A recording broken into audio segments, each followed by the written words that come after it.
지금 세계는 바야흐로 글로벌 AI 전쟁 시대다 이렇게 표현하는 분들이 많습니다. 근데 우리 경제하면 반도체 아니겠습니까?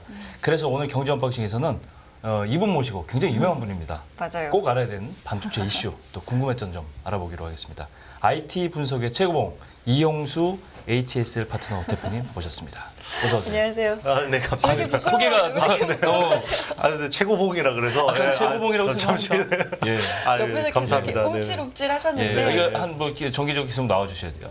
예. 최고봉이라고 말씀드렸으니까. 네네. 예. 맨날 나오기로 했습니다. 사실은 이제 뭐 지난번에 나오셔서 워낙 네. 좋은 말씀을 해주셔서 네네. 다음에 나오시면 저는 이것 좀 여쭤보고 싶다. 아, 그래요? 생각한 게 있었는데 마침 또 주제였어요. 예. 초전도체. 네네. 뭐 이미 뭐 난리가 났고 사실 네네. 어제 주식 시장만 해도 뭐 굉장히 좀 요동을 쳤잖아요. 네, 그래서 유동천대 골로 갔죠 이제. 그렇죠. 그래서 뭔지 모르겠어요. 네. 무섭더라고요. 네. 네. 그래서 오늘 모셨으니까 네네.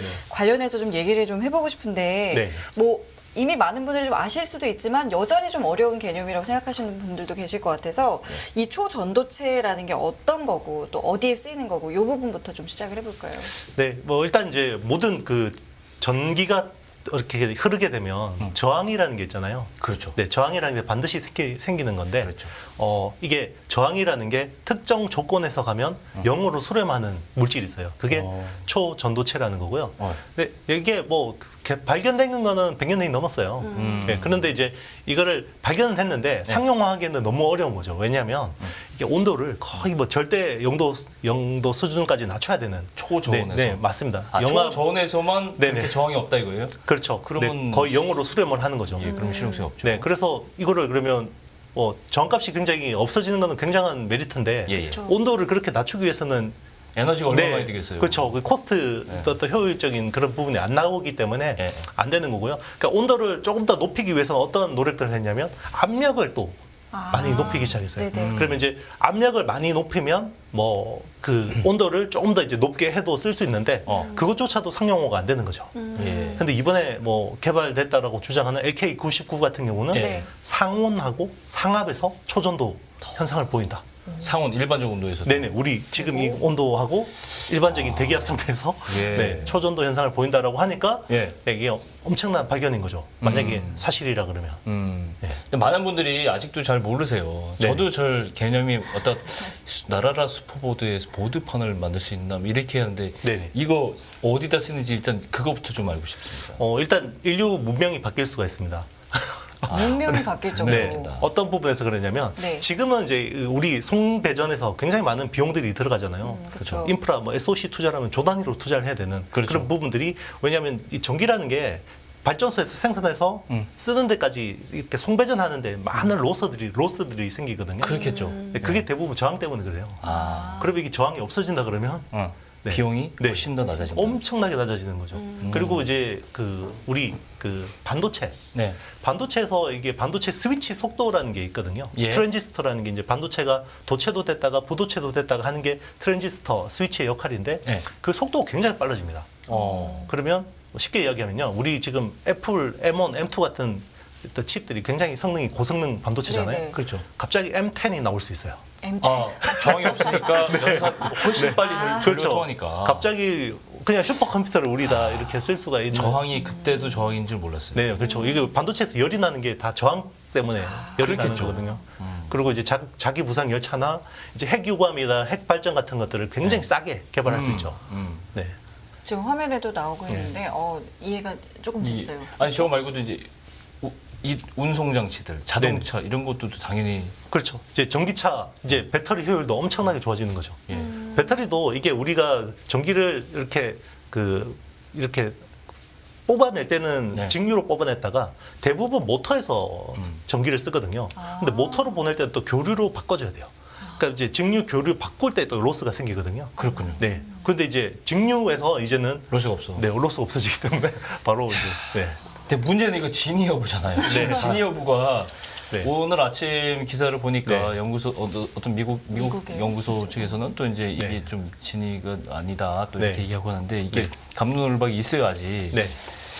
어떻게 어떻게 봐야 됩니까? 이거 저희가 과학자가 아니기 때문에 얘기할 수 네. 없는데 어디까지 와 있습니까? 지금 논란. 뭐 사실 저도 이거를 검증할 능력은 없고요. 전 세계 어떤 학자도 지금 이거를 검증할 사람은 없어요. 예. 그래서 논문에 나온 대로 이거를 재료를 막 만들어 보고 있는데 만들어 본 데서 이게 됐다라는 데는 아직 없습니다.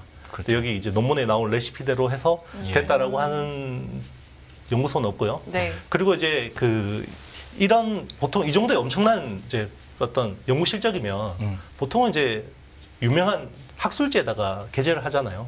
했잖아요. 이카루스인가 뭐 그거는 이제 아카이브라고 해서 아카이브, 그냥 죄송합니다. 그 올렸어요. 학술지에서 그러니까 학술지에 올라갈 때는 이 논문에 대해서 동료 그 과학자들한테 검증을 받고 이렇게 올리기 때문에 네.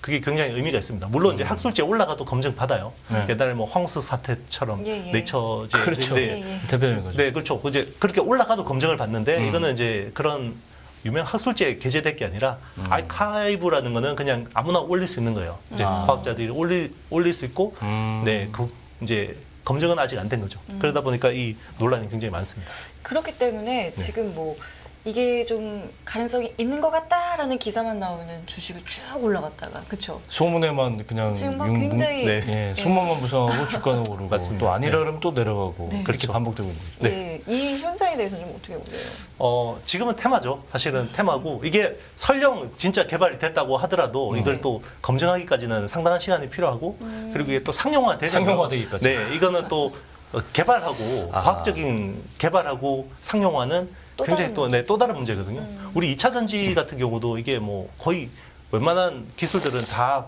그렇죠. 몇십 년 전에 개발된 건데 이게 이제서야. 비용을 그렇죠. 효율화하고 비용을 떨어뜨리기 위해서 그만한 시간이 필요했던 거거든요. 네. 네. 우리 반도체 EUV가 요즘 핫하잖아요. 네. EUV 장비, 노광 장비가 네. 처음 개발된 게 1987년입니다. 아 그래요? 네. 저는 신기술이라고 생각했는데. 그렇죠. 이것도 마찬가지다. 네, 어렵습니다. 그만큼 상용화되려면 실제로 이게 매출로 이 기업의 수익으로 이어지려면 상당한 시간이 걸렸다. 그렇죠. 네, 그래서 이제 항상 주식시장은 이거를 선반영해서 당겨버리는 특성이 있는데, 그래서 이제 관련주로 여겼던 회사들이 네. 우리 초전도체 관련 회사 아닙니다라고 공시했어요? 네, 공시를 하는 경우가 있는데 대정화금이라는 회사가 네, 그런 식으로 이제 공시를 했고요. 네, 이제 발표를 했고 서남이라는 회사도 우리는 초전도체와 관련이 없다. 라고 주가 떨어지니까 그런 얘기하는 거 아니에요? 떨어지기 전에 이렇게 발표를 했었습니다.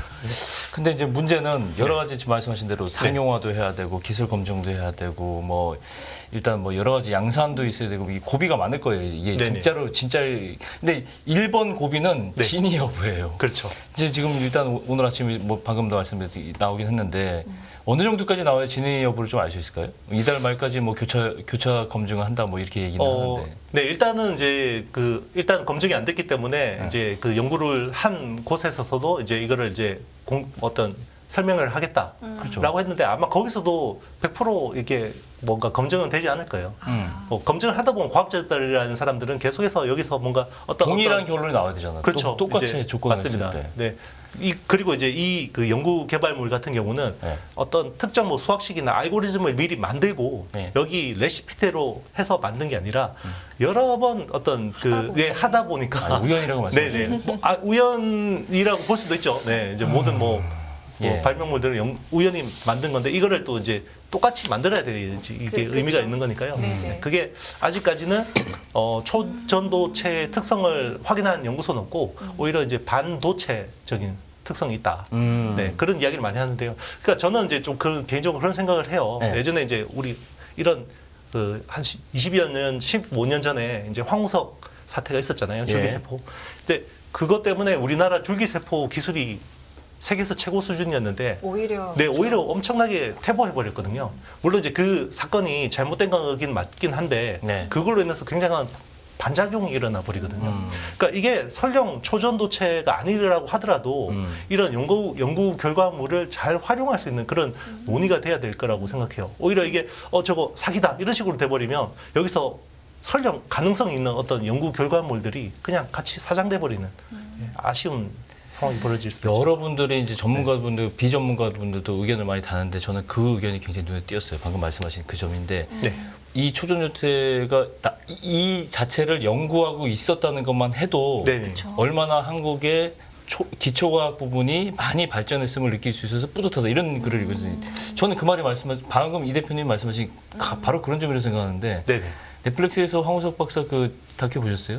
보면 마음이 좀 짠하더라고요. 근데 그게 좀 네. 그렇게 돼서 그렇지 이게 오히려 그걸 계기로 해서 국가적인 지원이라든가 어떤 과학기술에 대한 생명공학에 대한 인식이 더 고쳐되고 거기다 더 기업들이 투자를 했으면은 오히려 더 나은 계기가 돼 있, 뭐 그렇게 되는 거 아닌가요? 맞습니다. 그죠? 근데 사실은 우리나라가 그때만 해도 세계에서 줄기세포 기술이 세계 최고 수준이었는데 네. 그 사이 일본이 우리나라를 초월해버렸죠. 그래요. 네, 그 사태로 인해서 왜냐하면 그런 쪽 이런 사건이 한번 발생하면 거기 가는 연구 어떤 그런 지원이나 이런 것들이 거의 끊기고요. 그 네. 사기로 네. 뭐 이렇게 몰려버리니까 아예 맞습니다. 그냥 투자를 안 해버리는 안 해요. 거야. 맞습니다. 벤처 투자도 거의 안 되거든요. 그러니까요. 네. 네. 그런 일은 그러면- 없어야 되겠어요. 네, 이번에도 그렇게는 안 됐으면 좋겠습니다. 그렇죠. 알겠습니다. 이거 짧게 좀 여쭤볼까요? 네. 예, 오셨으니까 이 삼성전자가 10월에 그 시스템 반도체 비전을 발표한다고 하는데 뭐 이 네. 내용도 좀 설명을 해주시죠. 네, 여기서 이제 인간형 반도체를 이제 내놓겠다. 공개하겠다라고 네. 이야기했는데요. 이제 어떻게 보면 장명이 그냥 거창한데 인간형 인간형 반도체는 무슨 어떤 말이에요? 거죠? 그러니까 이제 센서를 이야기하는 것 같습니다. 그러니까 사람의 오감 있잖아요. 시각, 청각, 촉각, 후각, 미각, 미각. 네 이런 것들을 구현할 수 있는 반도체를 이제 공개하겠다라는 이야기고요. 그래도 이해 가세요? 저도 잘 안 돼요. 그러니까 우리 그 AI라는 거는 예. AI라는 거는 결국 사람의 뭐런 인지나 네. 판단을 모방하는 거잖아요. 그렇죠. 우리 지난 시간에 제가 출연해서 말씀드린 거는 시스템 반도체하고 메모리가 인간의 뇌하고 최대한 가깝게 구현되기 위해서 그렇죠. 프로세스하고 메모리가 최대한 가까이 붙는 프로세스 니어 메모리가 중요하다고 했고요. 그게 인간의 뇌를 모방한 거죠. 그렇죠. 네, 그러면 인간이 우리가 인지를 하는 거는 오감을 통해서 우리 주변 상황들을 보잖아요. 그렇죠. 예. 네. AI도 똑같아요. 이런 주변 상황을 인지하기 위해서는 여러 가지 센서를 통해서 이 상황들을 인지해야 되고 그 상황에서 이제 센서를 통해서 인지한 거는 빅데이터가 되거든요. 그렇죠. 그럼 빅데이터를 모으기 위한 깔때기가 되기 위해서는 오감형 반도체가 필요한 거죠. 아. 네, 그런 것들은 이제 칩을 설계를 잘해야 되고 예. 이제 아날로그 반도체라고 하죠. 이제 쉽게 이야기하면 우리 카메라에 들어가는 CMOS 이미지 센서 그게 사람의 시각을 대체하는 거거든요. 네. 우리 오디오 칩 같은 경우는 청각을 대체하는 거고. 그렇죠. 네. 이걸 집약해 놓은 겁니까? 하나로? 맞습니다. 하나로 하는 건 아니고요. 하나는 아니고. 네, 그동안 이제 지금 삼성은 이제 설계 부문이 있잖아요. 네. 우리는 그동안 시스템 반도체 그러면 다 파운드리 공정만 보고 있는데 그렇죠. 네, 삼성은 또 의외로 국내에서 설계를 제일 잘하는 회사이기도 합니다. 그래서 우리 엑시노스라는 모바일 AP가 요즘에는 자존심을 구겼지만 네. 그래도 국내에서 제일 우수한 칩 중에 하나거든요. 그 엑시노스뿐만 아니라 디스플레이 드라이브 IC 그리고 뭐 파워 반도체 이런 것들이 한 900여 종이 있어요. 오. 삼성이 설계하는 그런 것들 중에서 우리 AI 시대에서 뭔가 두각을 나타낼 수 있는 것들에 대해서 공개를 하고 우리 향후 발전 로드맵에 대해서 이제 발표하겠다. 이게 이제 그 시스템 LSI 이제 사업부장 박용인 사장이 이제 직접 기조 연설자로 나와서 이런 것들을 이제 발표하는 겁니다. 솔직히 말해서 네, HCB나 GPU 못한 거에 대해서는 좀 네 예리하십니다. 네, 이걸로 아주 많이 예리하신데요. 제가 그렇죠. 사실은 그걸 얘기하려고 했는데 그래서 지금 뭘 사실 이제 와서 솔직히 그렇죠. 말해서. 삼성 시스템 LSI한테 제일 궁금한 건 그거예요. 그 기자다 보니까 굉장히 촉이 좋으신데요. 그러니까 엑시노스 2400 어떻게 되는 거냐 예. 이거죠. 지금 왜냐하면 엑시노스 2300이 없었잖아요. 엑시노스 2200에서 예. GOS라고 발열 사태 발생했었잖아요. 그때. 예. 그것 때문에 이번 그 갤럭시 23 같은 경우는 그냥 퀄컴 칩을 100% 썼거든요. AP를. 그래서 이제 다시 삼성의 자체 설계 칩을 쓰느냐 마느냐에 따라서 이 후방 산업 생태계에서 굉장히 큰 영향을 미치는데 네. 그거에 대한 힌트가 아마 10월에 나올 수 있지 않을까 생각하는 거고요. 또 방금 말씀하신 GPU를 너무 못하잖아요. 그러니까요. 네, 그래서 지금 GPU를 누구하고 개발하고 있냐면 AMD하고 손을 잡고 개발하고 있어요. AMD랑. 네. AMD. 그때도 이제 엑시노스 2200에도 그 GPU 블록을 AMD하고 손을 잡고 RDNA2라는 거를 이제 적용을 했었거든요. 그런데 아무래도 처음이다 보니까 이게 이 IP 블록하고 기존 시스템하고 이게 좀 안 맞는 부분이 있었어요. 그러다 보니까 이제 약간 GOS라는 발열 사태가 나타나기도 했었는데 또 그동안 연구 개발 많이 했으니까 어떤 결과물이 나올지에 대해서 좀 또 설명이 필요할 거고. 그래서 AMD의 부사장이 참석을 합니다. 이 행사에서. 그래서 거기서 힌트를 얻어야 되는데요. 사실 주가적인 측면에서는 그 두 가지 확인이 제일 중요합니다. 그렇죠. 삼성전자가 10만 전자 가는데 진짜 분수령이 될 것 같다 네, 저는 그렇죠. 생각이 들고 네. 이런 얘기 나올 때마다 조금 그렇지만 SK 하이닉스가 참 이뻐 보입니다. 네, 그렇죠. 때마침 GPU 좀 전에 패키지도 외신에서 모듈도, 뉴스가 나왔는데요. 그 엔비디아가 발표한 네. 게 내년 2분기에 그 지금이 HBM3잖아요. 네. SK 하이닉스가 독점하는 네. 그 차세대 제품이 HBM3E라는 겁니다. E는 이제 익스텐디드라고 해서 네네. 좀 더 개선된 버전인데 그 칩을 채택한 엔비디아 슈퍼 컴퓨터형 GPU를 내년 2분기에 양산하겠다라고 발표했어요. 그를 SK 하이닉스 거를 쓰겠다. 또 네. 그래서 삼성은 사실 방금 말씀하신 대로 HBM도 잘해야 되고 어드밴스드 패키징도 잘해야 되고 네, 엑시노스도 잘 설계해야 되고 네, GPU도 잘 개발해야 되고 굉장히 산적 과제가 많습니다. 조금 그런 얘기인데 이게 삼성전자가 집안의 큰 아들이에요. 공부 잘하다가 근데 갑자기 어느 날 둘째 아들이 공부 맨날 10등 하던 애가 네. 이제 어느 날 2, 3등까지 쫓아 올라왔어. 그러니까 둘째를 칭찬하기 시작하는 거죠. 이제 뭐 하냐 너는 1등이. 그러니까 그렇죠. 1등 했는데 2등 되고 뭐 3등 되고 이러니까. 그러니까 안타까움 더 잘하기를. 둘 다 잘 되면 그렇죠. 좋겠는데 둘다 네네, 그렇죠. 지금 비교가 되니까 제가 네네. 이렇게 순서를 합니다. 맞습니다. 예. 찰떡 같은 비유실 거예요. 뭐 10월에 발표한다고 하니까 뭐 네. 어떤 네네. 이야기 하는지 보고 또 그때 와서 또 말씀해 주시면 네네. 네, 자주 좀 나와주세요. 네네, 알겠습니다. 이게 너무 빠르게 변하고 있잖아요 지금 네, 상황이. 그렇죠. 맞아요. 네. 오셔가지고 바로바로 또 업데이트를 네. 좀 그러니까. 부탁드리겠습니다. 예. 이용수 대표님 오늘은 여기까지 하겠습니다. 고맙습니다. 수고하셨습니다. 네, 감사합니다. 예, 깊이가 다른 경제 뉴스 연합뉴스 경제TV 경제 언박싱 오늘 여기서 인사드리겠습니다. 네, 시청해주신 여러분 감사드리고요. 저희는 내일 이 시간에 다시 찾아뵙겠습니다. 네, 지금까지 김경훈. 성유미였습니다. 고맙습니다. 끝없는 위기 속 기회는 언제나 숨어 있습니다. 성공한 투자 고수들과 나눈 투자의 철학. 다가올 기회를 잡아내는 부의 만찬으로 여러분을 초대합니다. 푸짐하게 한 상 차려놓았습니다.